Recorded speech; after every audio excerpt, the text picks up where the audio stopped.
in his Toorak mansion early on the morning of Sunday, the 3rd of December, 1854, Sir Charles Hotham, Lieutenant Governor of the Colony of Victoria, received some shocking news. On the goldfields of Ballarat, which have been simmering with discontent for months, there has been a major clash of armed forces. The angry diggers, who had erected a stockade on a gold lead known as Eureka, had engaged with the loyal forces of Her Majesty the Queen and fired upon them. While the soldiers have triumphed, it is not without losses. 2 privates are dead, and 2 officers have been badly wounded, 1 dangerously so, and another 11 privates have injuries ranging from scratches to life-threatening gashes and bullet wounds. The military dispatch also informs him that while it is difficult to be certain at the moment, at least 30 of the so-called insurgents have been killed, and more have since died of their wounds. Sir Charles is delighted, to be frank, that the pesky diggers, with their petitions, monster meetings, and distinctly un-British ideas of democracy, have been routed. But he's no fool, and he knows the public will not share in this feeling. After all, the public are of the belief, misled by those terrible Republican papers, The Age and the Argus, that the diggers were merely protesting against unfair taxation laws, which were being brutally enforced by corrupt police. If the people think he sent the military to rout the diggers just for that, no, it really won't do. But fear not, for Sir Charles has an idea, a brilliant, fantastic idea that will prove once and to all that Her Gracious Majesty Queen Victoria, and by extension he, as her representative, rules in this colony. With his Attorney General in agreement, Sir Charles directs the magistrates at Ballarat to charge those men from the Eureka Stockade with the most dire offence of all, high treason. Once the men have been convicted and executed, things in the colony will go back to normal, and maybe this will finally impress upon the rabble of Victoria the importance of doing as they're told. Poor Sir Charles. If only he knew. I'm Juliana, and you're listening to The Skeptical Historian.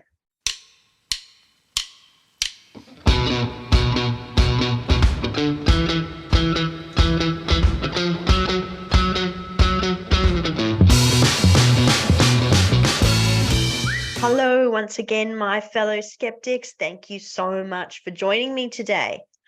As you have probably guessed from my opening, we are going deep on the lead of the Eureka Stockade today. But before we get into that story, as always, I would like to take a moment to acknowledge the Wurundjeri and Wathaurong people on whose lands I am podcasting today, and I pay my respect to their elders past, present, and emerging. And now, back to Eureka. If you're one of my OG listeners, you'll know that I have talked a little bit about the Eureka Stockade before in my very first teaser episode, but I've been looking forward to this full-length episode because there's so much more that I want to talk to you about.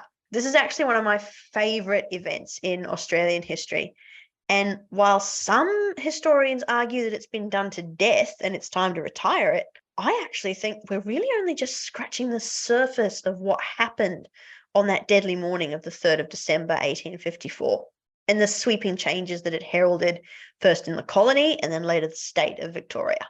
Now, this is because the Battle of the Eureka Stockade, which is sometimes called the Eureka Rebellion, although I don't think that describes it very well, is one of those events in which the myths have obscured much of the history. The fact that it's called a rebellion is an example of this. It wasn't really a rebellion. The diggers weren't, despite what the government would say later, trying to overthrow the established power structures. They wanted their government to help them, actually. But rebellion sounds cool, doesn't it? And so it allows that seed to be planted.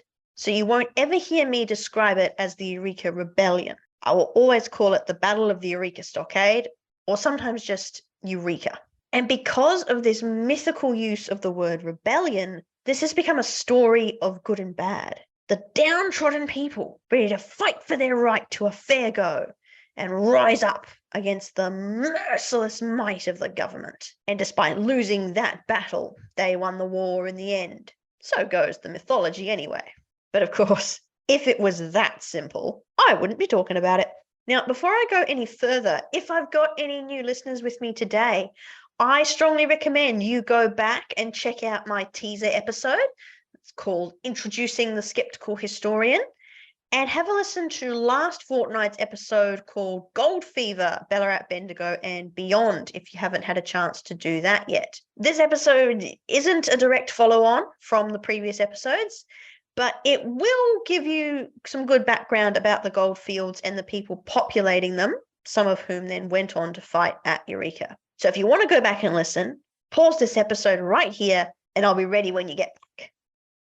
For those still with me, I'll just give you a very brief overview of the Ballarat goldfields before we get into the story of Eureka. Ballarat was actually one of the richest goldfields in Victoria, and like so many goldfields towns across the world, it was a melting pot from people from all across the world. Eureka itself, however, was a primarily white affair, with the participants being mostly from Britain, Ireland, the United States, and Western continental Europe. Chinese miners were deliberately excluded from the stockade, despite having similar grievances, and there's no direct evidence of Indigenous participation either, although they almost certainly witnessed it. We do know that there was at least one African-American man in the stockade. His name was John Joseph. I talked about him a little bit last episode, and he played a very active role in that affair. And there may have been more. A witness at Joseph's trial for high treason later in 1855 stated that there were a good many black men in the stockade, although we don't know just how many a good many is, and we don't know where they were from. Some, like Joseph, would have absolutely been African Americans, including some escaped slaves. Remember, slavery was still legal in the United States at this time. But others would have been from the West Indies or Jamaica and other areas. The white stockaders were very fast and loose with where black men came from. Joseph came from the United States, that was very clear, yet he was still often described variously as coming from the West Indies, or maybe Jamaica, or this place, or that place. No one particularly cared where he was really from, and that was common for all people of colour on the goldfields. Now, despite all of these people from all across the world having come to Australia seeking gold, racist tensions were high on the goldfields, and we discussed that last episode. And people generally tended to congregate with others who either spoke their language or who shared their background. This is actually what people tend to do today when they move to a new place or country. The Eureka Stockade took its name from the Eureka Lead, which was an area of Ballarat where the majority of Irish diggers lived. Unsurprisingly, many of these men played a significant role in the Battle of the Eureka Stockade. It's also worth noting that Peter Lawler, who was the man the diggers elected, in inverted commas, in a very rough election by an even rougher war council, had his tent and diggings here on the Eureka Lead, so he may have simply felt more at home here than had he decided to have the stockade erected elsewhere on the goldfields. We'll talk more about him later. What you need to know now is that despite its location and the various government reports that would appear afterwards claiming the contrary, the Eureka Stockade was not envisioned as a de facto Irish rebellion against British misrule in their home country. While these elements did seep in towards the end, and as we'll actually see, they may have actually contributed to the eventual defeat of the stockaders, the primary purpose of the Eureka Stockade was, well, here's where it gets a little tricky. You see, nobody who was inside the stockade at the time could really agree on what its true purpose was.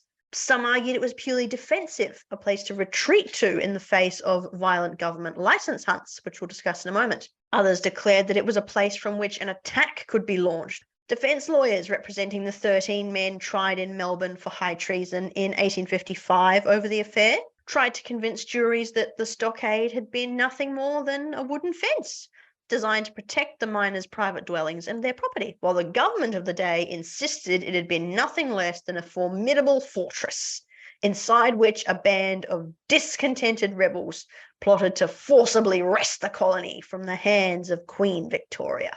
In truth, it could honestly be all of these things. But before I get into that, let's have a look at the issues that led to the building of the stockade and why the diggers were angry enough to contemplate armed resistance in the first place.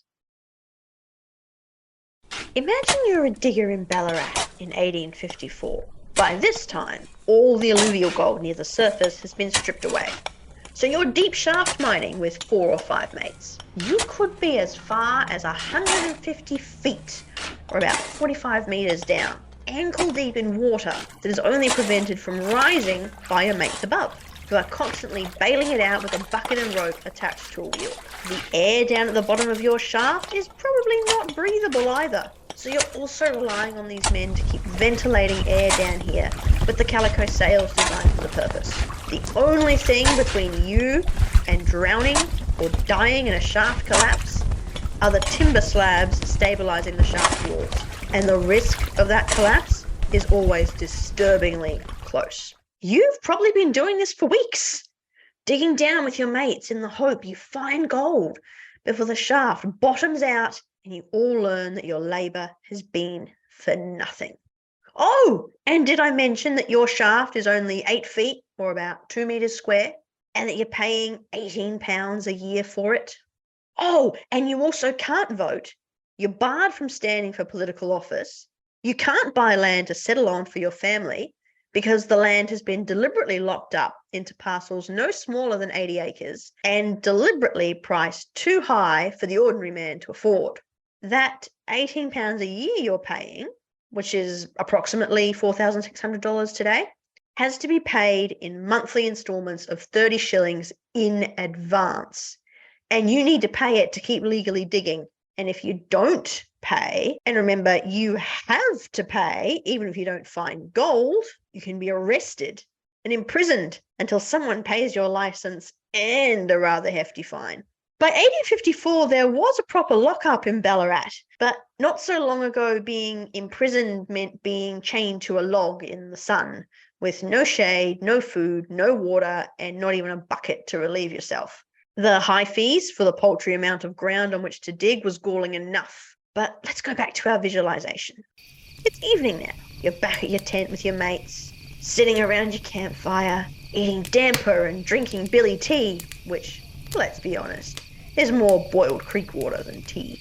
You're literate, most diggers are, and you're perusing a paper from Melbourne when something catches your eye. It must be a pretty slow news day down in the city, because the paper is reporting that one of those damned squatters, rich agriculturalists who own most of the land and keep the rest of it locked up, has just added another 100 acres to his sprawling sheep run and is mighty pleased with himself indeed. And he paid how much? Well, we don't know exactly, but we know it wouldn't have been anywhere near the value of the land. Because you see, in 1854 in Victoria, that land that the diggers were barred from purchasing because it was in such large blocks could be bought by the wealthy squatters at their own price. Yes, they could choose how much they paid for the block, and they were only taxed £10 per year for their entire holdings. And this could stretch into thousands of acres. They also made huge profits too, given they controlled the lucrative wool industry, which was Victoria's largest export at the time, and they paid almost no tax. And as far as the diggers were concerned, this was outrageous. Now, by this point, you might be thinking, well, Juliana, this is interesting and all, and the way the colony is being taxed is absurd, but I want to hear about the Eureka Stockade. It's okay, of course you do. But we can't get into the battle until we understand what it was that pushed the miners over the edge. The infuriating mismanagement was one thing, but what really caused angst was the manner in which the authorities in Ballarat enforced the license fee. Under law, every man on the diggings had to have his license on him at all times and produce it when demanded by an officer of the law. This could be a magistrate, it could be a soldier, but it was usually a policeman. Goldfields police were astonishingly corrupt and brutal people. As we learned last episode, many men who had been working as police took off for the goldfields in the initial rush following 1851. And the new police officers were, well, they were brutes in uniform, and that's putting it mildly. Many of them were violent ex-convicts. They were known to take bribes and enjoy beating men simply because they could. They received no training, and they were backed to the hilt by their parliamentary masters. It didn't matter how corrupt they were or what they were doing, the government didn't care. Well, in public at least. Privately, the higher-ups, including the government, hated these men, but they needed police, and these were the only kind of people available to do the job. And they were hated by the diggers too. As we've said, by law, a miner had to have his license on him at all times. But this just wasn't practical. Gold mining like this, deep shaft mining, and also washing the dirt for gold requires water. Or if you're in the bottom of a shaft, you're going to find water even if you don't want it. And the licenses were made out of paper. And we all know what happens to paper when it gets wet. Men tried to compromise by having their licenses in their tents. But when the police swarmed out of government camp to search for unlicensed miners, a practice known as digger hunting, they weren't interested in following a man back to his tent to see if he had a fully paid up license. If it wasn't in his trousers, he was under arrest. Most of the men arrested in Ballarat for being unlicensed had fully paid licenses, but had made the sensible decision to keep them safely in their tents to stop them from becoming damaged and illegible. None of this mattered to the authorities, and as time went on, they became even more brutal and high-handed. In one particularly notorious incident, a man named James Grant, who had a fully paid license, was arrested and sentenced to 2 months jail for not having a license. He'd bought one from a man who was leaving Ballarat, and he had been on his way to see the magistrate in government camp and have it changed into his name when a policeman demanded to see it. He was arrested for digging using another man's license. This was despite having only just arrived, just brought the license, not pitched a tent, not made a claim, and having been on his way to get the license corrected. He had not broken earth to dig at this point at all and had no intention to. To make matters worse, when his family and friends petitioned the governor for his release, explaining the circumstances and saying there had been a terrible miscarriage of justice, which there had been, Sir Charles Hotham, who we met at the top of this episode, simply wrote on the petition, "Put away," and ignored the terrible injustice that had just occurred. This was quite standard for Mr. Hotham, and as we'll see, it would come back to haunt him later. But back to the goldfields. This mistreatment was routine, so it is hardly surprising that the diggers were angry. What was more, given gun laws were non-existent in what was effectively the Wild West of Australia at the time, almost every man in Ballarat had some kind of firearm. And the mistreatment of angry, heavily armed men is never a good idea. As tensions built in the lead up to Eureka, it wasn't uncommon for verbal disputes between diggers and the authorities to turn physical, and for physical disputes to turn into gunfights. The government's response was to crack down on the diggers, because that always works, increase license hunts, and step up their brutality. Things came to a head in October of 1854, when the murder of a popular young digger set in motion a chain of events which would end in open conflict. Stick around to hear more after the break. The murder in question was that of a man named James Scobie, and he was known to all as Scotty. He was, unsurprisingly, from Scotland, and he was just 19 when he was murdered in very suspicious circumstances outside the Eureka Hotel.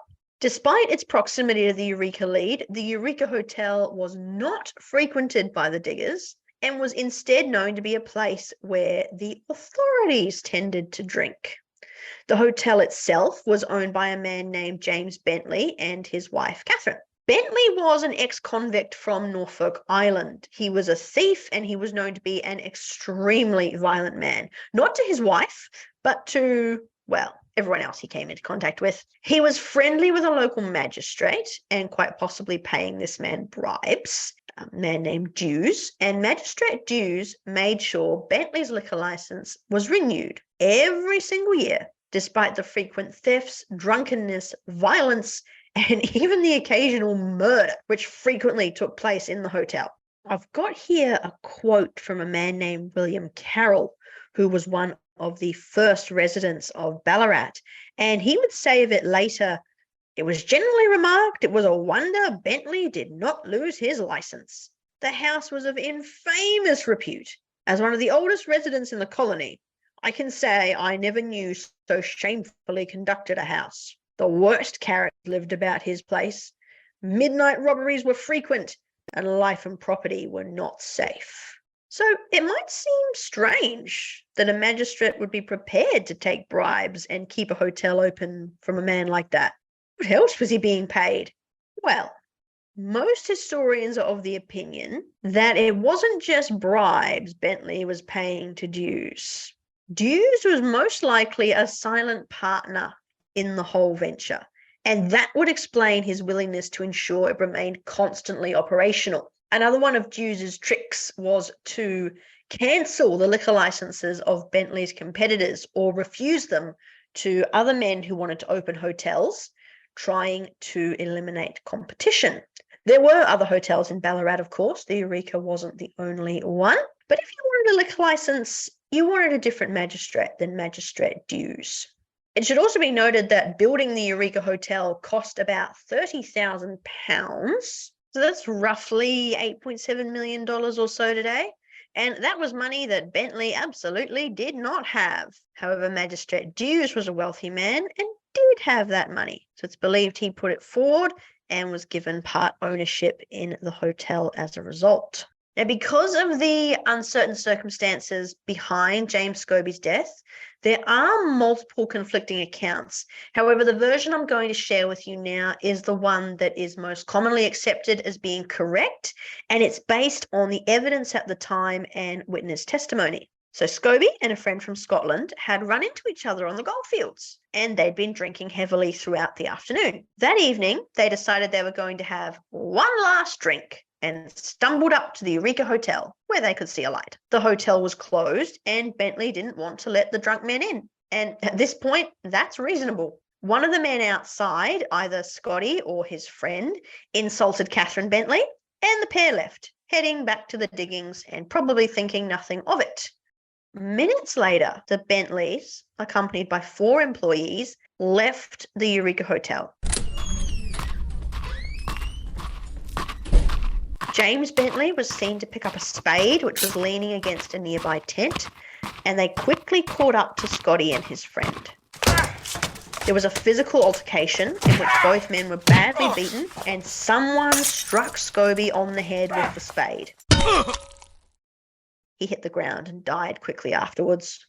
There was uproar following this incident. A coronial inquest was held, and despite there being witnesses who testified they had seen James Bentley, his wife, and their employees attack Scobie and his friend that night, an open verdict was returned. James Scobie had died from a blow to the head, but who administered the blow was unknown.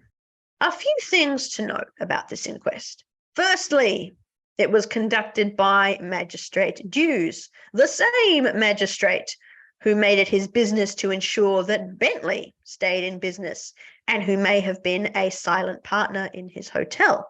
Secondly, against all precedent and in violation of the laws at the time, Bentley was allowed to cross-examine witnesses himself. And the final rusty nail in the rotten coffin of corruption was that Bentley was allowed to speak to the jury after they retired to consider their verdict. He was later seen chatting with the foreman, and the open verdict was declared shortly afterwards. Now, this open verdict came because the jury could not unanimously agree. The majority of jurors actually felt that the evidence against Bentley was overwhelming, it was compelling, and they wanted to return a verdict of murder. But 2 jurors, including the foreman, who were later seen in the bar of the Eureka Hotel, disagreed. Surprise, surprise. Bentley was let off, and if the diggers had been angry before that, well, now they were murderous. On the 17th of October, 1854, just 5 days after the joke of an inquest which saw Bentley exonerated, things reached boiling point. Frustrated by the authorities' refusal to do anything about getting justice for the murdered Scobie, and heartily sick of being so poorly treated in general, the diggers exploded. Thousands of miners surrounded the Eureka Hotel and declared their intention to hang James Bentley from his own lamppost, among other horrible punishments. A stone was thrown, breaking a window. Then another. And another.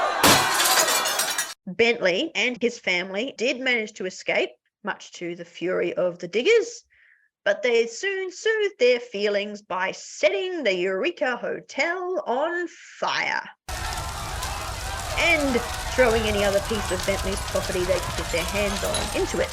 Now, they did release any animals in stables and pens before setting the place on fire, and servants and staff were allowed to collect their own property from the hotel, which is something, I guess, although I'm not sure I can really be in favour of setting private property on fire. Attempts were made by police and a detachment of soldiers to put the fire out, but the mob just proved too large, and the authorities could do nothing but watch as the Eureka Hotel burned to the ground.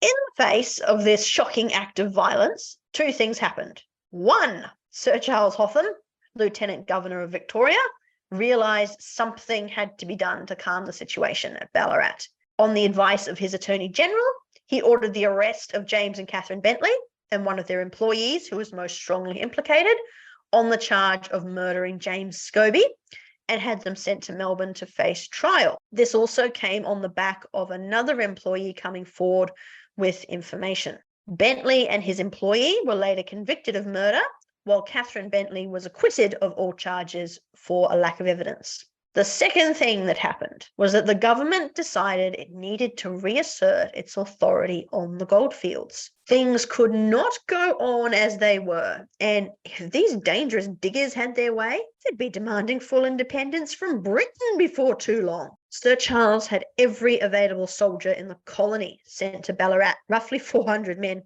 and wrote to the authorities that they were authorised to use every means available to them to enforce the rule of law and crush these democratic uprisings. But you know the thing about democracy?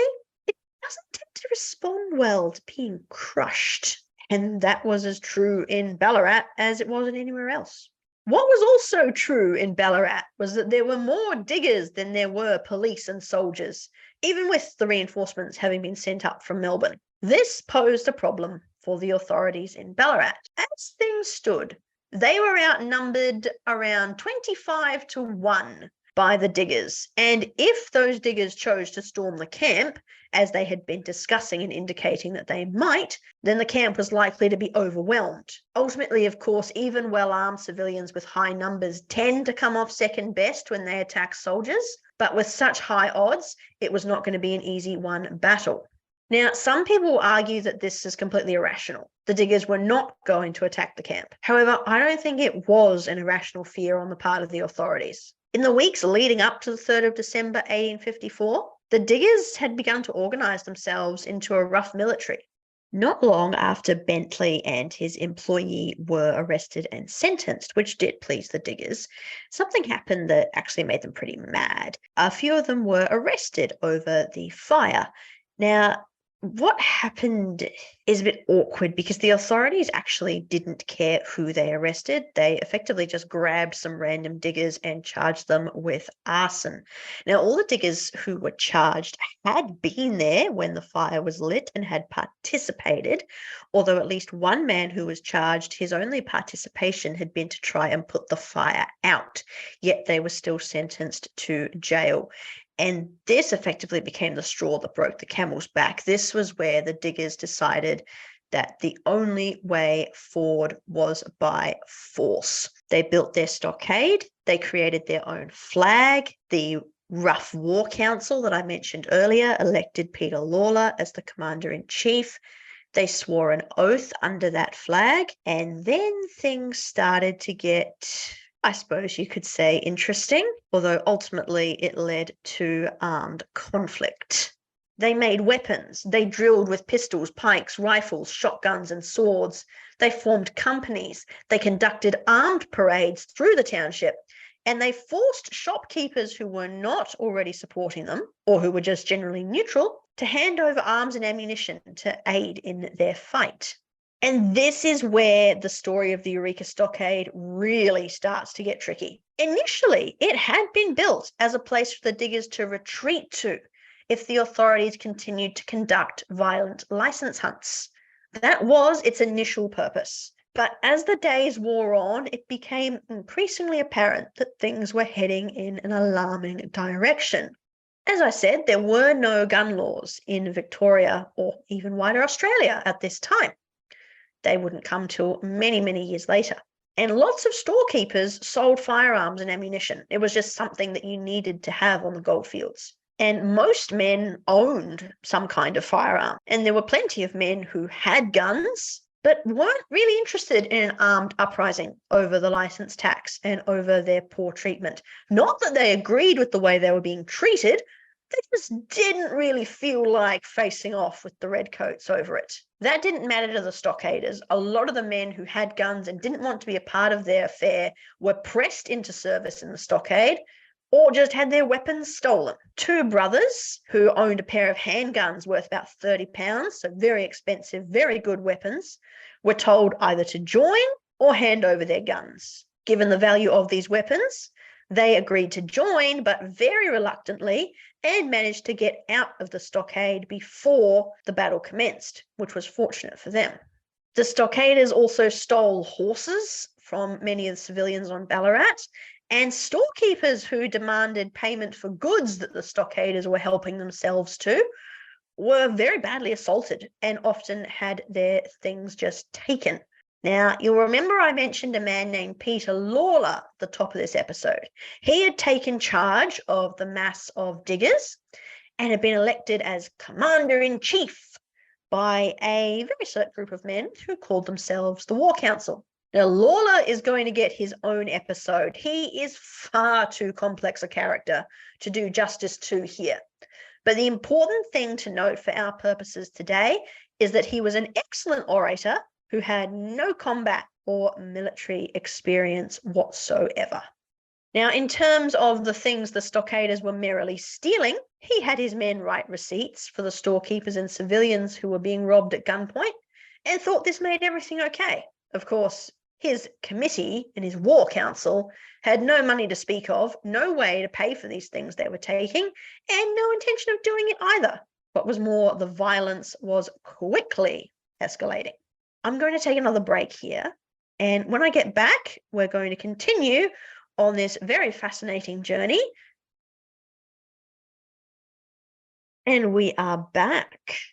Now, most of the diggers on Ballarat, if not pretty much all of them, were absolutely in favour of abolishing the licence fee, unlocking the lands, and doing away with systems which rendered them second-class citizens in their new country. As we've seen, quite a few were prepared, at least in theory, to fight for these rights with violence. However, there was quite a strong moral force element on the goldfields, led primarily by John Basson Humphrey. Now, moral force people believed also in fighting for their rights, but believed that once you take up arms, you lose your moral high ground, and it is important to always maintain the moral high ground. So they believed in strategies like petitions, lawsuits, and eventually elections and representing people in Parliament. Now, there was a split between the groups that favoured physical force under Peter Lawler and against those that favoured moral force under Humphrey. And it would, of course, eventually be the physical force people who built the stockade and raised the famous flag of the Southern Cross. However, even among the physical force men, there was discontent and division, and many of them were fighting for different things. Abolishing the licence fee? Yes. They were absolutely in favour of that. But by the time things got to a boiling point on the 2nd and 3rd of December, a rather disturbing thing had happened. Now, one of the men that I mentioned who had been pressed into the stockade to stop the stockaders stealing his guns asked Lawler what the aims were. He himself was in favour of abolishing the licence fee, of better systems of taxation, and of ending police corruption. Lawler's aims? And the reply he gave this man? Independence. Independence? From Britain? Oh no, we did not sign up for that. Now, as I said at the top, the Eureka Lead, where the stockade was built, was a predominantly Irish area. Many of the people there had been involved in or knew about the many uprisings and revolts against British misrule in their own country. And there were quite a few ex-convicts or children of ex-convicts who had been transported to Australia for participation in those uprisings. For many of the Irish on the Eureka Lead, the idea that they could split Victoria from the violent and oppressive class of Britain and create their own independent land was incredibly popular. But as I've also said, the Eureka Stockade was not an Irish rebellion. It was made up of people from all over the world, people who had come together against unjust treatment and unfair taxation. They were not in favour of any sort of independence from Britain, and many British men there were proud of the place they hailed from. As for those who had come from outside Britain, they didn't see themselves as subjects of the Queen anyway, so we're not going to lay down their lives in an uprising against a monarch they didn't believe had any control over them.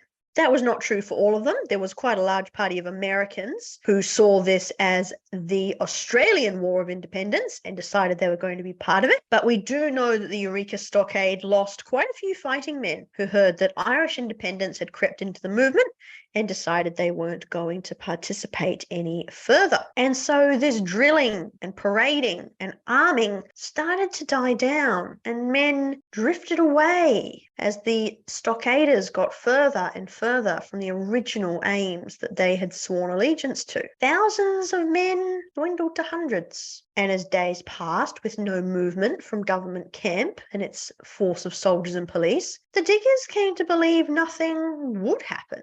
Surely the government would have attacked by now if they were going to do anything. They had hundreds of soldiers up there. And after all, redcoats weren't known for hanging back and watching. So the hundreds in the stockade dwindled down further. Late on the evening of the 2nd of December, a Saturday, there were barely 100 men left in the stockade, and everybody was certain there would be no attack on the Sunday. Even soldiers had to observe the Sabbath, after all. But the soldiers had been observing something else too. The stockade. The difference between the armed, angry diggers in the stockade and the soldiers up in government camp was simple.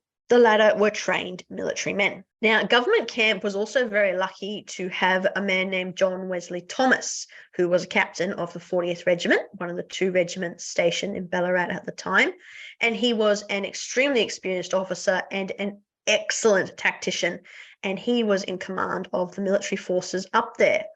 Now, when he had first arrived at government camp, he had discovered it had some defensive weaknesses and it had these fixed. And looking at the lay of the land, he had ruled out any kind of full frontal assault or attack on the stockade. The ground was not conducive for it, and his forces were likely to be slaughtered. And this was agreed by the other 2 captains stationed in Ballarat at the time, Henry Wise and Charles Paisley. So Thomas came to the conclusion, supported by these other 2 men, that a night attack was the best course of action. The soldiers would be able to get as close as they could before being spotted. And he was now also aware that that Saturday night, the numbers in the stockade had dropped, and the odds had gone 25-1 against him to 3-1 in favour of the troops. And as Saturday night rolled into Sunday morning, he knew one other thing. The diggers were not expecting an attack today. So what Thomas saw was a sleeping enemy, one that had been planning to attack him, but which was now depleted in number, off guard, and expecting a quiet night. It was too perfect an opportunity to pass up. And in the 21st century, there has been an unfortunate tendency to view this as cowardly. What kind of soldiers, people say, sneak up on unsuspecting men in the dead of night? But what we need to remember is that the diggers were armed, they had been speaking openly about attacking government camp, and they had the numbers to do it. The early morning attack on Sunday went well for the military because they picked conditions which worked in their favour. Soldiers all across the world in every conflict since the dawn of time have done this. It's called good tactics. This was not an attack on sleeping civilians. It was an attack on a heavily armed enemy that had made their presence known and had made their belligerent intentions clear. Now, I do want to stress that doesn't make it right. The diggers were not asking for unreasonable things. And quite literally within months of the clash on that Sunday morning, everything they had been requesting was legislated. The military should have never been sent in, to be perfectly frank. And had the authorities been able to look past their classist ideas and attitudes, the situation could have been resolved very peacefully. Sir Charles realised this on the back of the armed clash when he first heard the reports, as we heard in the immersion at the start. And that was what drove his decision to charge the diggers that he could with high treason. He reasoned that as long as the public understood that it was the diggers who were at fault, his response could be justified. The choice to charge with high treason is an interesting one because there had not been a successful conviction for high treason in 30 years. And Sir Charles was perhaps a bit overly confident that everyone in Melbourne was on his side. He had received a deputation of squatters earlier in the day after hearing news of the attack, who had assured him that they would support him in bringing law and order back to the colonies. And like many men of his class and his time, Sir Charles just assumed that the ordinary population would fall in behind the wealthy and powerful. As we have seen in Victoria, this definitely wasn't the case. And Sir Charles's attempts to justify the overreach of the government's response and their previous inaction failed spectacularly when it all went to trial. The juries in Melbourne, appalled by the government's decision to set soldiers on men who had merely objected to a poorly enforced tax, refused to convict anyone. Of the 13 men tried for high treason in January 1855, all of who, apart from one, had been inside the stockade and played an active role in the combat, not a single one was convicted. And that one man who had not been inside the stockade was tried on the basis that he had been one of the instigators, which was true, although not high treason. Sir Charles was sacked on the back of these ridiculous trials by his political overlords in London, and he died just months later as the acting Lieutenant Governor, awaiting his replacement from England. But it was on the back of these acquittals that the Eureka myth also started to grow, along with that word we discussed at the beginning, rebellion. Those who had supported it, including Peter Lawler, who had been at the front of it, started to downplay it. They suggested Eureka had been nothing more than a bit of a scuffle, a little skirmish, angry men letting off steam. And when they were challenged, became defensive and said that everyone had been supportive of what they were doing, had known what they were getting into, and had been prepared to fight for their rights. Those who had been against it and those who had been pressed into service in the stockade pointed out the huge loss of life and property that had been caused by the stockaders' decision to engage in an armed confrontation. We don't know the exact death toll from Eureka, and we never will. It's estimated to be at least 30 and possibly as high as 60, and that includes diggers, police, soldiers, and civilians. Many of the civilians who died simply had the misfortune to have erected their tents in the area where the stockade was later built. I will also state clearly here that there were instances of soldiers and police simply murdering civilians in the aftermath and then claiming they had been part of Eureka. Now, today, this would be recognised quite rightly as a war crime, and it should have been back then as well. There's no excuse for war crimes, and that is clearly what the actions in the aftermath of the Eureka Stockade were, but there's also no excuse for the leaders of that movement to wash their hands of it, take no responsibility for what they have played a part in, and just walk away from their decision to lead men to their deaths. The reality of Eureka is that its original aims were good.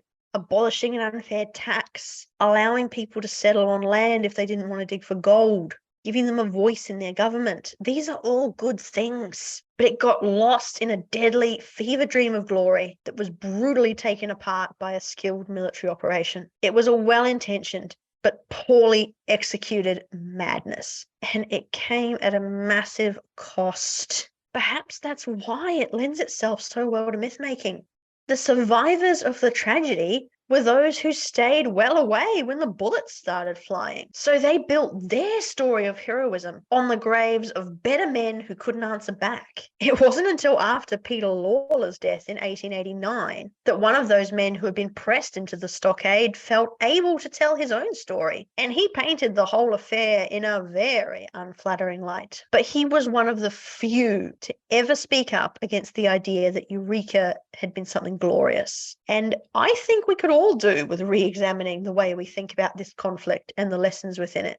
People deserve to have a voice, and if you try to silence that voice, they'll push back. But it is very easy to create a false narrative in the aftermath of any violent clash between two armed foes. Eureka wasn't about good and bad. It was about one armed side coming out on top of a highly anticipated battle. The political consequences of this are another story altogether. So just remember, it's easy to think that good and bad are real positions to hold in a battle like this. But really, if you have two sides with weapons, with different intentions, has that ever ended well for anyone?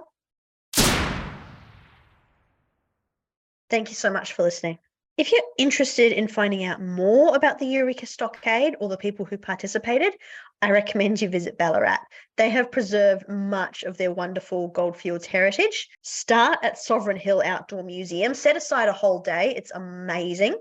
And then make sure you also have time on your trip to visit the Eureka Centre, which is in the place where we believe the stockade was, although we're not quite sure anymore. It was a wooden structure that got burnt down. Now, you'll find heaps of information there.